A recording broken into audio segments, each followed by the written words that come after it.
नमस्कार आप सभी को 100 मेंस लेवल डीआई सेट्स की जो हमारी सीरीज चल रही है उसमें आज हम सेट नंबर 39 एंड 40 डिस्कस करने वाले हैं। तो आज हम दो डीआई डिस्कस करेंगे जिसमें कि पहली वाली जो है वो होगी आपकी फनल चार्ट बेस्ड डीआई और दूसरी वाली होगी कैंडल स्टिक बेस्ड डीआई। ठीक है, तो फनल और कैंडल स्टिक दो डीआई सेट हम यहाँ पर डिस्कस करने वाले हैं। दोनों ही मॉडरेट है, लेकिन होता क्या है कि कई बार फनल डीआई और कैंडल स्टिक डीआई पहले से लोगों ने सॉल्व नहीं किया होता और अचानक जब मेंस में इस टाइप का सवाल देखते हैं तो घबरा जाते हैं और सवाल को या तो कर नहीं पाते या करते ही नहीं है, स्किप कर देते हैं। तो इसीलिए एक बार इनको करना जरूरी है। समझ लेते हैं जरा। पहला जो है यहाँ पर हमें एक पाई चार्ट भी दिया गया और उसके आगे एक फनल चार्ट भी दिया गया है। तो देखो मैं आपको बताता हूँ यहाँ पर दिया क्या गया है। जो डेटा है वो किस बारे में है। The pie chart shows the number of pamphlets distributed for two different post A and B. तो दो पोस्ट है किसी भी जॉब में, पोस्ट ए और पोस्ट बी। उनमें कितने कितने पैम्पलेट्स उन पोस्ट के लिए डिस्ट्रीब्यूट किए गए हैं वो हमें पाई चार्ट में दिया गया है। तो हमें पता है कि टोटल पैम्पलेट जो है 24,000 है। तो पोस्ट ए के लिए डिस्ट्रीब्यूट हुए 66 2/3% यानी 2/3। What is 2/3 of this? 2/3 of this is how much? 16,000। ठीक है, and this is for post B 33 1/3% means 1/3। What is 1/3 of this? 8,000, है ना। तो हमें पता है पोस्ट ए के लिए डिस्ट्रीब्यूट हुए 16,000, बी के लिए 8,000। अब फनल में क्या होता है कि डेटा जो है, जो वैल्यूज है वो धीरे धीरे कम होती जाती हैं। तो कैसे कम हो रही है? तो सबसे पहले जैसे अगर मैं पोस्ट ए की बात करूं तो हमें पता है कि 16,000 लोगों को पैम्पलेट डिस्ट्रीब्यूट किए गए।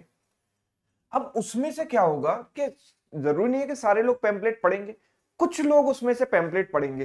तो जो लोग पैम्पलेट पढ़ेंगे ना वो 16,000 के बराबर भी हो सकते हैं और उससे कम भी हो सकते हैं, इससे ज्यादा नहीं हो सकते, है ना। क्योंकि जितने पैम्पलेट डिस्ट्रीब्यूट हुए हैं उससे ज्यादा पढ़ने वाले थोड़ी हो सकते हैं।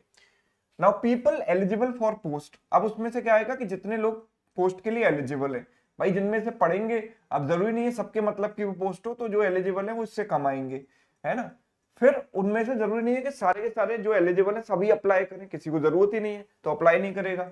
अब उनमें से कुछ लोग इसके लिए अप्लाई करेंगे, तो people who applied for the post.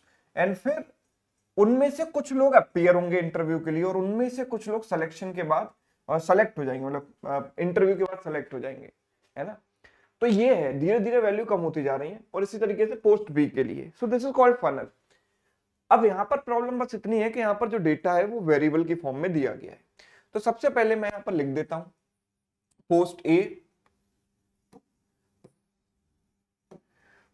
A and post B.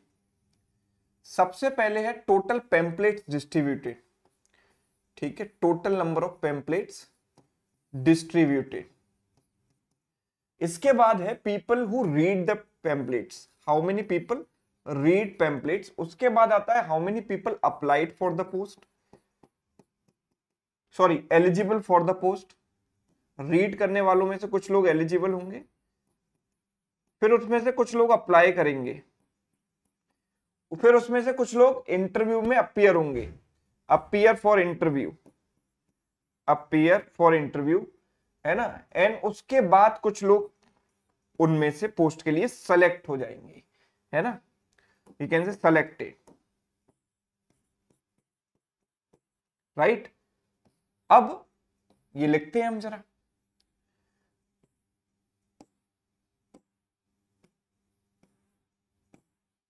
तो सबसे पहले हमें पता है कि कितने लोगों ने कितने पैम्पलेट डिस्ट्रीब्यूट हुए। तो पोस्ट ए के लिए डिस्ट्रीब्यूट हुए 16,000, पोस्ट बी के लिए डिस्ट्रीब्यूट होते हैं 8,000।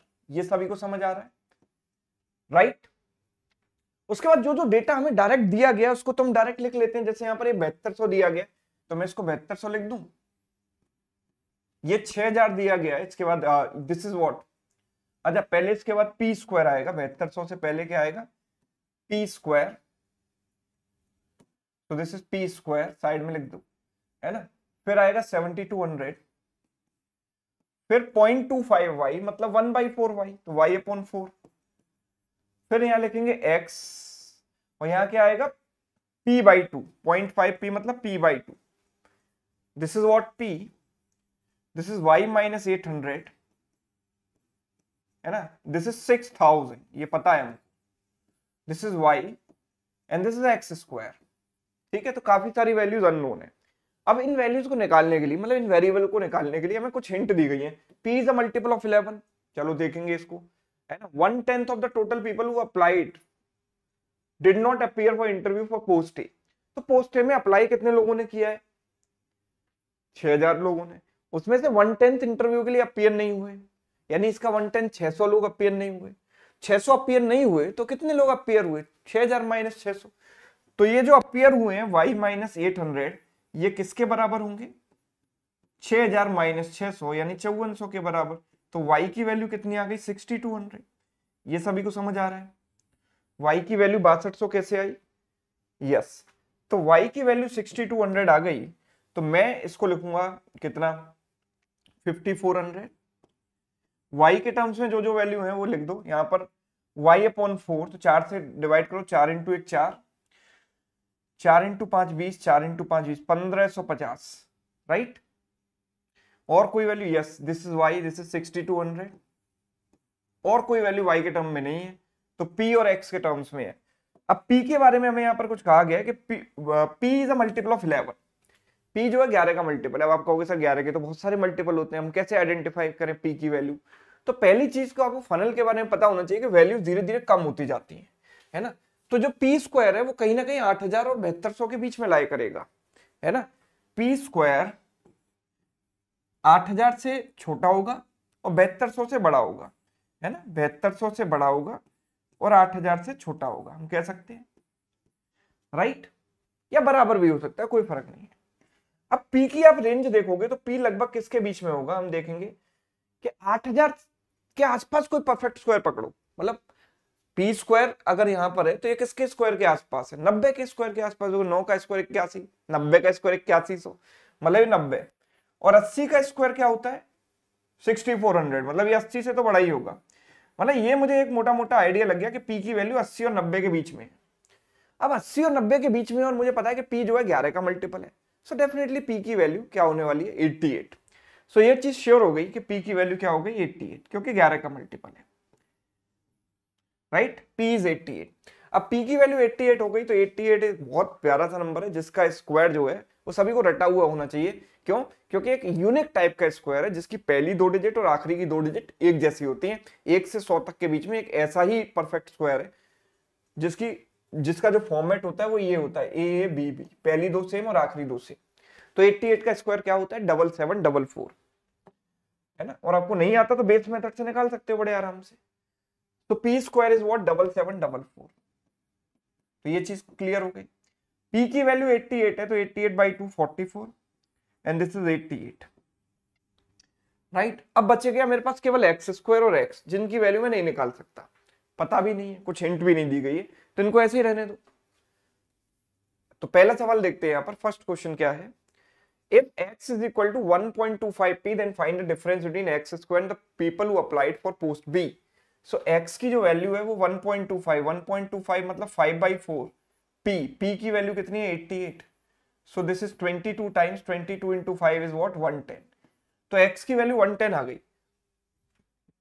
तो x स्क्वायर कितना होगा? इसका स्क्वायर हो जाएगा 12100।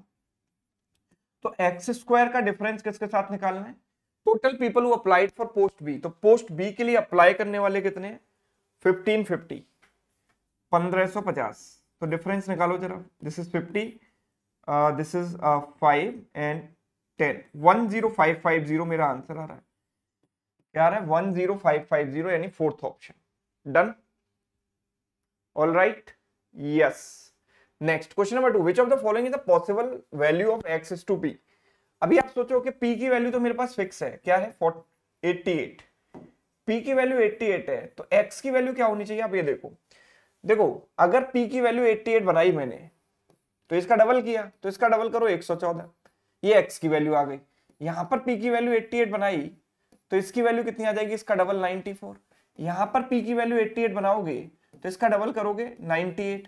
फिर यहां पर अगर p की वैल्यू 88 बनाओगे तो इसका डबल करोगे 102, राइट। अब p की जो वैल्यू है, हमें ये पता है कि देखो सॉरी नॉट पी, एक्स की जो वैल्यू है, this is value of x, first वाला एक्स दिया गया, जो एक्स की वैल्यू है वो 44 से तो बड़ी होनी चाहिए या उसके बराबर हो सकती है। भाई जितने लोग अपीयर हुए उनसे कम ही सेलेक्ट होंगे या उसके बराबर सेलेक्ट होंगे, तो 44 या उससे बड़ी होनी चाहिए। तो मैंने देखता कि ये सारी की सारी वैल्यू जो है 44 और उससे बड़ी है ना। और दूसरी एक्स के साथ कंडीशन ये है कि जो एक्स स्क्वायर है वो 16,000 और 6200 के बीच में होना चाहिए, यानी एक्स स्क्वायर की वैल्यू, एक्स स्क्वायर की जो वैल्यू है वो 6200 एंड 16,000 के बीच में कहीं ना कहीं होनी चाहिए। अभी आप देखो कि अगर मैं इसका स्क्वायर करूंगा तो डेफिनेटली ये 10,000 से ऊपर ही आएगा, है ना, या 11 का स्क्वायर, अब 110 का स्क्वायर देख लो, 1210 12,000 समथिंग, है ना, तो 12,000 की रेंज में आएगा, 16,000 से तो डेफिनेटली छोटा ही होगा वो, राइट। ठीक है, तो इसका स्क्वायर क्या होता है 128 एंड 196, 12996 डेफिनेटली इस रेंज में है, तो ये तो अलाउड है, चलेगी, ये वैल्यू चल जाएगी। इसका स्क्वायर देखा 94 का स्क्वायर डेफिनेटली 90 का स्क्वायर 8100 और 100 का स्क्वायर 10,000, तो मतलब 8100 और 10,000 के बीच में ही होगा, तो डेफिनेटली इस रेंज में ही है ना, तो ये भी करेक्ट है। 98 का स्क्वायर तो 10,000 के आसपास, ये मतलब इसी रेंज में होगा, और इसका स्क्वायर 102 का स्क्वायर भी 10,000 से थोड़ा सा बड़ा, तो इसी रेंज में होगा। चारों की चारों वैल्यू सही है, तो आंसर क्या होगा all of these, yes, done. Next एक नंबर सीरीज हमको यहां पर दी गई है 29, 53, 68, 76, 79 एंड, तो सबसे पहले हम इसका लॉजिक आइडेंटिफाई करते हैं कि लॉजिक क्या है। देखो इन दोनों का जो डिफरेंस है वो कितना है, 22 का डिफरेंस है, नहीं 24 का डिफरेंस है। इन दोनों का डिफरेंस कितना है 15 का डिफरेंस है। इन दोनों का डिफरेंस कितना है 8 का डिफरेंस है। यहाँ पर डिफरेंस कितना है 3 का डिफरेंस है। Now if you carefully look at these numbers you can say कि this is 5 square minus 1, this is 4 square minus 1, this is 3 square minus 1, this is 2 square minus 1, तो next has to be 1 square minus 1, that means 0 0 add करेंगे तो x की value 79 आ गई।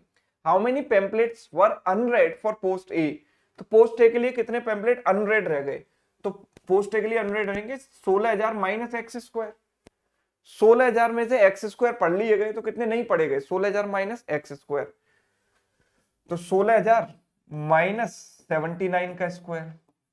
अब 79 का square भाई क्या होता है 79 100 से 21 छोटा है, तो इसमें से 21 माइनस किया तो कितना बचा 58, 21 का स्क्वायर 441, तो 79 का स्क्वायर होगा 6241, 6241 बेस मेथड से हमने निकाला। 100 minus 41 is 59, this is how much 7 and this is 15 minus 6 is 9, 9759 है ऑप्शन में, 9759 ऑप्शन ए डन है। अगला देखो what can be the minimum value of x, x की मिनिमम वैल्यू क्या होनी चाहिए, तो अब मुझे देखो ये पता है, आप में से कई सारे लोग कहेंगे सर 45 होनी चाहिए, भाई 45 क्यों, फिर तो 44 होनी चाहिए, है ना, क्योंकि 44 से बड़ी होगी इसके बराबर भी हो सकती है, तो डेफिनेटली 45 तो हमारा गलत आंसर है, राइट, क्योंकि अगर 45 इसके अकॉर्डिंग चलोगे तो फिर 44 आना चाहिए था, तो 45 अगर आपके दिमाग में आ रहा है तो गलत है। अब आप इसके अकॉर्डिंग कंडीशन देखो, एक्स स्क्वायर की जो वैल्यू है वो 6200 से बड़ी होनी चाहिए, है ना।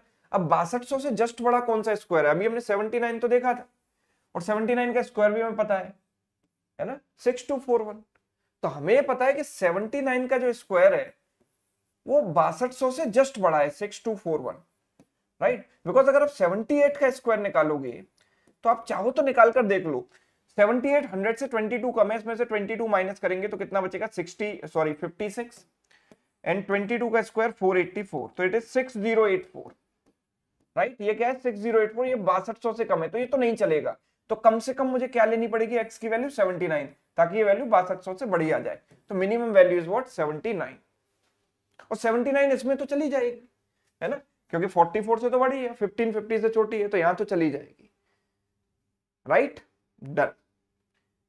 अब आते हैं आगे कैंडल स्टिक बेस्ड डीआई, तो सबसे पहले आपको मैं बताऊंगा कि यहाँ पर डेटा को कैसे रीड करना है बड़े केयरफुली, और जब कैंडल स्टिक बेस्ड डीआई का सवाल आता है ना तो वहां पर यूजुअली शेयर्स वाला क्वेश्चन ही बनता है, opening price, closing price, maximum price and minimum price, चार चीजें एक ही कैंडल से आप रिप्रेजेंट कर सकते हो। अब वो क्या रहा है यहाँ पर, price of opening, closing, maximum price, minimum price of 5 days of share of 5 days is given below in the candle chart,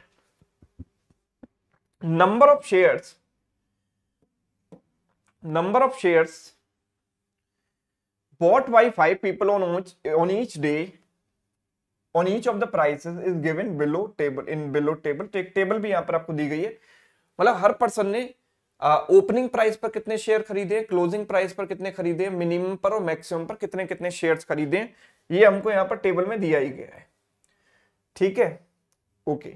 for black box, अच्छा okay, and one more thing, number of shares bought by each person is same for all the days in a week irrespective of its price.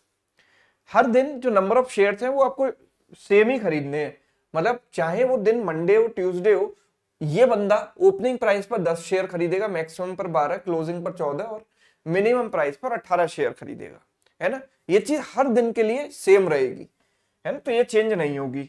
इसके अलावा आगे दिया गया for white box और sorry for black box. तो यहाँ पर जो ब्लैक बॉक्स दिया गया है, ब्लैक बॉक्स का मतलब है कि आप इस तरीके से समझो कि काला दिन, कि आपने ओपनिंग पर प्राइस जो है ज्यादा था और क्लोजिंग पर आते आते शेयर गिर गया और डाउन हो गया। तो यहां पर देखो यही चीज दी गई है फॉर ब्लैक बॉक्स, मतलब हमेशा ऐसा हो जरूरी नहीं है, लेकिन इस केस में तो ऐसा ही है। For black box the upper value of the box indicates the point at the opening price, यानी अपर वाली वैल्यू जो है ओपनिंग है, यानी हायर प्राइस पर ओपन हुआ, एंड लोअर वाली वैल्यू जो है क्लोजिंग है, यही बोला है ना। Lower value indicates the closing price of the day, and same is true for these two also. This is opening and this is closing,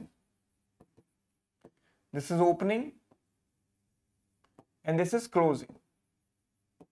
and white box के लिए उल्टा है, for white box the lower value indicates the opening price, मतलब कम price पर open हुआ, higher price पर close हुआ। so white box के लिए this is opening and this is closing, this is opening and this is closing, ठीक है। अच्छा, and upper value of the stick, candle के साथ स्टिक भी है ना। stick indicates the maximum and lower value indicates the minimum price। तो जैसे ये stick है ना ऊपर वाली, this is maximum price है ना on Monday and this is minimum price on Monday, this is maximum price on Tuesday, minimum price on Tuesday and so on। ये हर एक stick के लिए सेम ही है। तो सबसे पहले हमें क्या करना चाहिए, to avoid any kind of confusion, हमें इस डेटा को एक टेबल में लिख लेना चाहिए, जिस ऑर्डर में ये लिखे उसी ऑर्डर में लिख लें। Opening, then this is maximum price पर, जो मैक्सिमम प्राइस क्या है किसी भी दिन, है ना। क्लोजिंग प्राइस क्या है, and the final is minimum price, ठीक है। तो Monday, Tuesday, Wednesday, Thursday and Friday, ठीक है।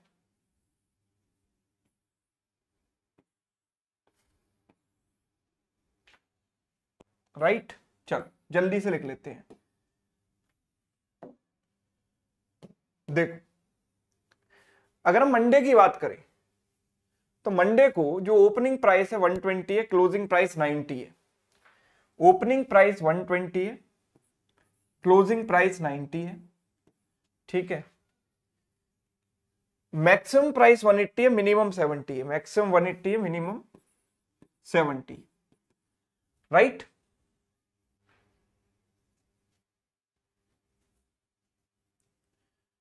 यस और नो?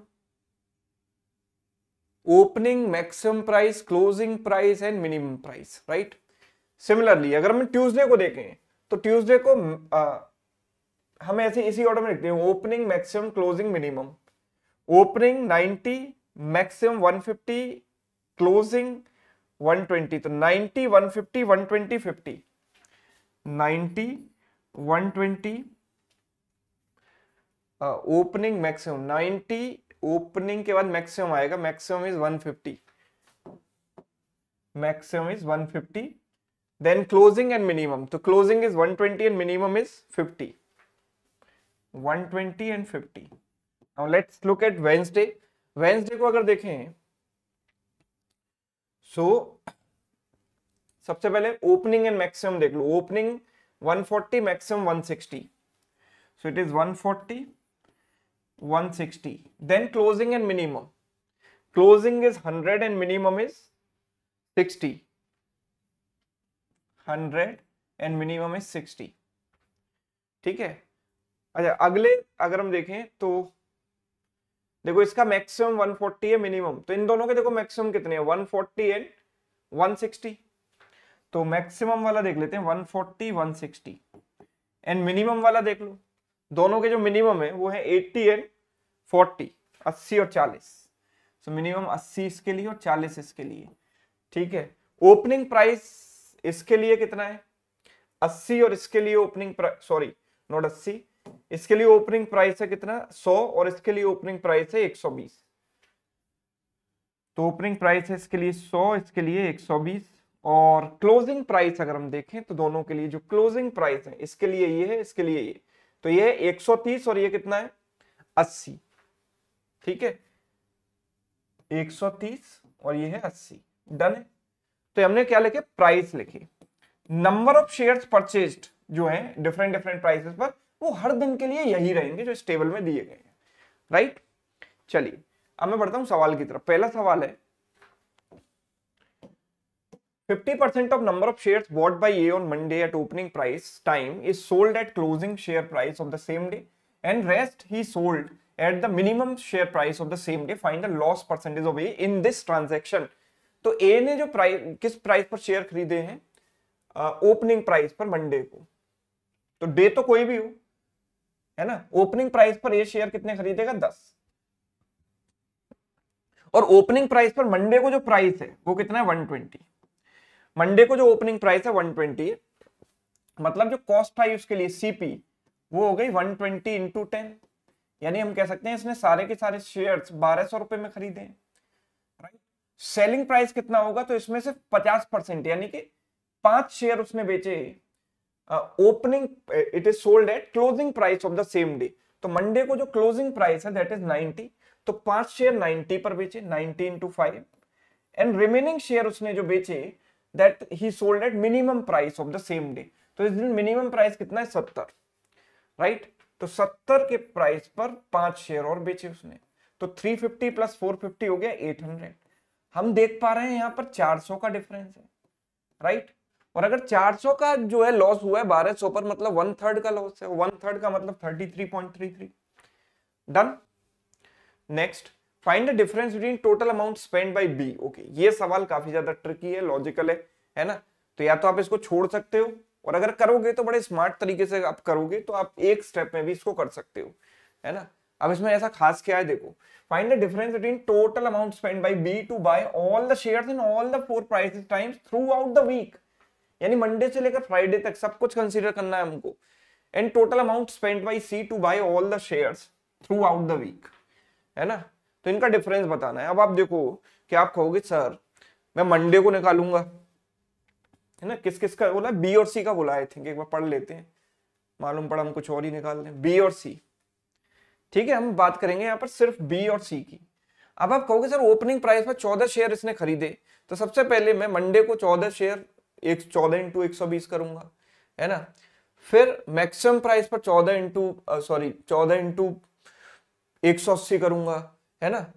26 इंटू 90 करूंगा, 15 इंटू 70 करूंगा, और ये तो सिर्फ मंडे की बात होगी। ऐसा ही फिर मैं ट्यूसडे के लिए करूंगा, फिर वेंसडे के लिए करूंगा, फिर थर्सडे के लिए करूंगा, फिर फ्राइडे के लिए ये चीज करूंगा, और फिर से इतने ही से काम नहीं बनेगा, फिर सी के लिए भी मुझे कैलकुलेट करना पड़ेगा कि मंडे को जो प्राइस है वो 120 है, तो मंडे को मैंने कैलकुलेट किया मैक्सिमम प्राइस पे मंडे, फिर ट्यूसडे, फिर वेंसडे, फिर थर्सडे, फिर फ्राइडे। ये तो भैया फिर उनका डिफरेंस निकालूंगा इतनी तो ये तो भैया पॉसिबल ही नहीं है इस तरीके से आप करोगे। तो कैसे करोगे, आइडियली हमें इसको कैसे करना चाहिए कि हमें बिना कुछ किए आंसर मिल जाए। ध्यान से समझिएगा मेरी बात को। मैं ये कह रहा हूं कि बी ने ओपनिंग प्राइस पर 14 शेयर्स खरीदे, है ना। तो यानी 14 शेयर मंडे को भी खरीदेगा, ट्यूसडे को भी खरीदेगा, ये वेंसडे को भी, थर्सडे को भी, फ्राइडे को भी। तो क्यों ना मैं अगर मैं ओवरऑल कैलकुलेशन को देखूंगा तो बी के लिए जो कैलकुलेशन आएगी ओपनिंग प्राइस वाली, वो सारे दिनों के लिए आएगी, और सब में नंबर ऑफ शेयर्स मेरे पास फिक्स रहेगा। नंबर ऑफ शेयर तो मेरा नहीं बदलेगा ना, नंबर ऑफ शेयर तो यही रहेगा 14, नंबर ऑफ शेयर नहीं बदलेगा। अच्छी बात है।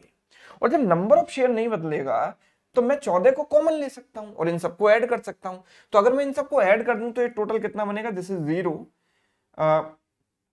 9 और 2 11, 11 और 4 15 और 2 17, कैरी हो गया 1 4 और 1 5, 570।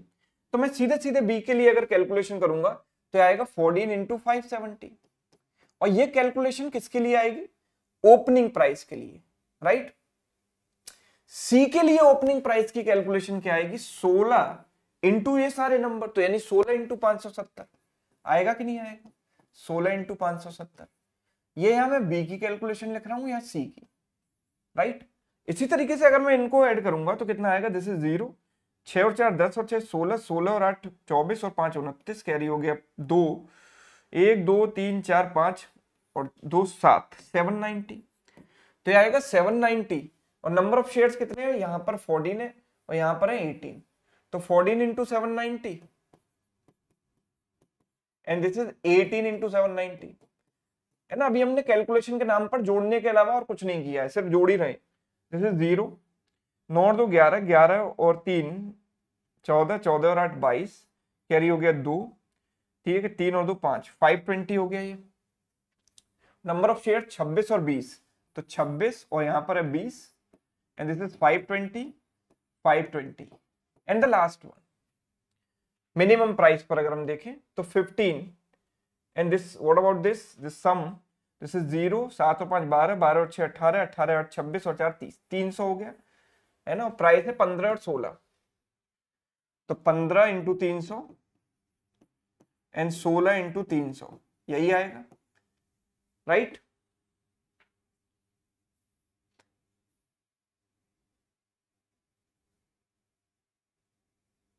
चलिए अब मुझे डिफरेंस निकालना है। तो अगर आप डिफरेंस देखोगे तो बी में से सी को घटाऊं या सी में से बी को घटाऊं? कौन सा ज्यादा दिख रहा है?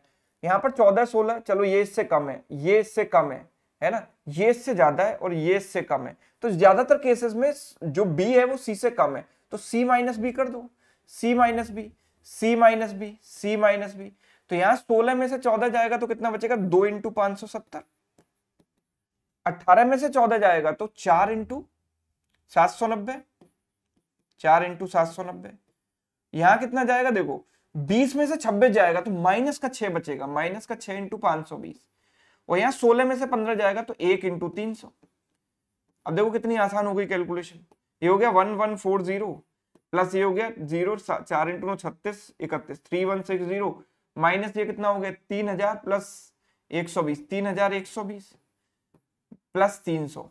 अब आप ये देखो कि इसमें से इसको माइनस करोगे तो 31 से 31 तो वैसे ही कट गया, ये बचा 40, है ना। तो ये हो गया 1200, 1100 प्लस 300 यानी 1440 प्लस 40 यानी 1480। 1480 मेरा आंसर आ रहा है। क्या आ रहा है? 1480 है ऑप्शन में, है ना, है कि नहीं? यस 1480 डन है। तो ये इसकी स्मार्ट अप्रोच, अदरवाइज तो आपको बहुत कैलकुलेशन आप इमेजिन भी नहीं कर सकते कितनी कैलकुलेशन आपको करनी पड़ती है ना। अगला आप देखें तो E sold all the shares on Saturday at 5 lakhs, find the profit percent of E. ये घर के लिए देंगे होमवर्क में। अगला देखते हैं difference of the average maximum price of share for all the days together and average of minimum price of share of all the day. तो ये आसान है। तो देखो मैक्सिमम जो है और मिनिमम जो है इनका टोटल तो हमने कर ही लिया है ना। तो टोटल देखें 790 और 300, 790 और 300, 790 अपॉन 5 दिन है और 300 अपॉन ये भी 5 दिन है। 5 से डिवाइड करेंगे क्योंकि एवरेज में डिफरेंस चाहिए। तो इट इज 490 अपॉन 5 यानी इट इज 98। ठीक है 98 है ऑप्शन में, yes option A. And last 60% of the number of shares bought by D which he bought on Friday at minimum price is sold on maximum price on the same day and rest he sold and on closing price of the same day. Find the profit percent of D. तो D ने जो share खरीदे Friday को at minimum price, तो CP कितना हो गया? ठीक है मिनिमम प्राइस पर डी कितने शेयर खरीद रहा है? देखो जरा, डी जो है मिनिमम प्राइस पर शेयर खरीद रहा है 30, है ना। और फ्राइडे को मिनिमम प्राइस कितना है? 40। ठीक है 30 शेयर खरीदा है और 40 के प्राइस में खरीदा, तो 30 इंटू 40 हो गया कितना? 1200। 30 इंटू 40 ये हो गया मेरे पास कॉस्ट प्राइस हो गया 1200। सेलिंग प्राइस अगर देखें तो इसने 60% शेयर, इसका 60% हो गया 18, वो एक प्राइस पर बेचे और बाकी जो बचे होंगे 12 शेयर वो एक दूसरे प्राइस पर बेचे। तो 18 शेयर किस प्राइस पर बेचे? मैक्सिमम पर, है ना, और 12 शेयर क्लोजिंग प्राइस पर। तो मैक्सिमम प्राइस और क्लोजिंग प्राइस क्या है फ्राइडे को? आप देखो, फ्राइडे को मैक्सिमम प्राइस है 160 और क्लोजिंग प्राइस है 80। तो ये हो गया 160 और ये हो गया 80। तो टोटल रेवेन्यू इसका कितना हो गया? आप देखो 16 इंटू 8 128 कितना हो गया? 12, 16 into 16 12 28, 2880 plus 960। So if you add these numbers you will get 8 और 6 14, कैरी हो गया 1 38, 3840। Now how much is the profit? इन दोनों का डिफरेंस, इन दोनों का डिफरेंस कितना है? 2640। 2640 का प्रॉफिट है किस पर? 1200 पर। 1200 सीपी है इंटू 100, 12 से काटो 12 इंटू 2 24, 12 इंटू 24 0, 220% मेरा आंसर आ जाएगा। यस, ऑप्शन ए डन है।